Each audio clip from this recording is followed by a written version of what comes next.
Ating metong nga lalaki ting labwad naning us aing lagyo na job.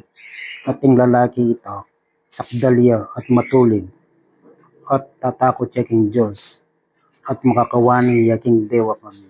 Job chapter 1 verse 1. Ano po pa-like and share po. God bless you.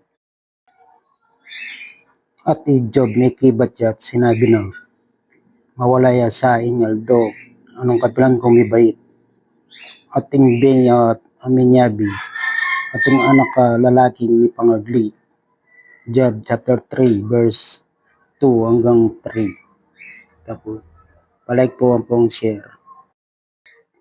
Kanita i-Jehovah may kibat ya kang Job manibat king alisos at sinabi na babatan may inke kang awakan ngini anting metong nga lalaki iyaduan ko keka at mamasyag kakako.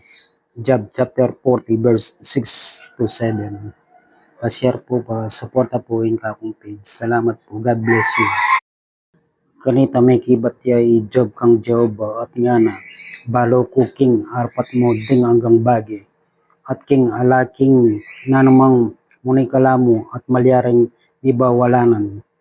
Job chapter 42 verse 1 hanggang 2. Ano pa share po, pa like, pa suporta po.